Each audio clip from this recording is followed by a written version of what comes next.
LAC पर भारत चीन समझौते का बड़ा असर दिखाई दे रहा है।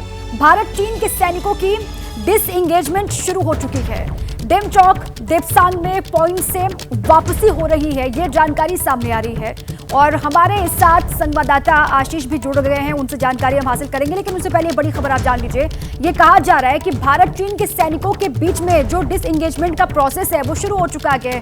डेमचौक का इलाका देपसांग में पॉइंट से वापसी सैनिकों की हो रही है, ये बड़ी खबर। एलएसी पर भारत चीन के बीच में जो समझौता हुआ उसका असर अब किस तरीके से दिखाई दे रहा है, उससे जुड़ी ये बड़ी जानकारी आपको हम दे रहे हैं। दोनों ही देशों के सैनिकों से जुड़ी ये जानकारी है। डिसएंगेजमेंट शुरू हो चुका है दोनों जगहों में, डेमचौक और देपसांग का ये इलाका। ये बड़ी जानकारी जहां पर पॉइंट से वापस सैनिक आ रहे हैं। और आशीष हमारे साथ जुड़ गए। आशीष, एलएसी को लेकर समझौता और रूस में पीएम मोदी और जिनपिंग की मुलाकात के बाद ये जो खबर आ रही है, कितना महत्वपूर्ण है ये डिसएंगेजमेंट?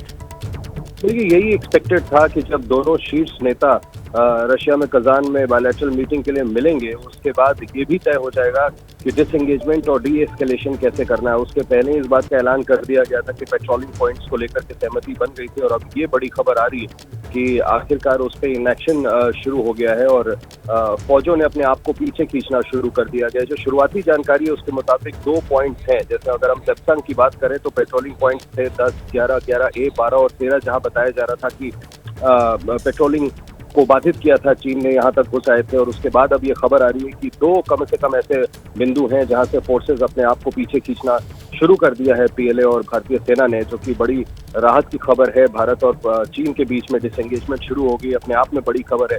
डेमचौक में भी मैं आपको बताऊं कि चार्जिंग निलोंग नला करके जो जगह था उसको ब्लॉक किया हुआ था चीन ने। और जिस तरह की जानकारी आ रही है उसके मुताबिक इस जगह से भी संभवतः दोनों फोर्सेस ने एक दूसरे के कदम कुछ पीछे खींचने शुरू कर दिए हैं। और अगर इसको पूरी तरह से अचीव कर लिया जाता है सभी पेट्रोलिंग पॉइंट्स पर, अगर हम स्टेटस को आंटे यानी कि 2020 से पहले की यथास्थिति पर वापस जा रहे हैं, तो ये अपने आप में बहुत बड़ी खबर है। बिल्कुल ठीक है आशीष, बहुत शुक्रिया आपका इस पूरी जानकारी के लिए।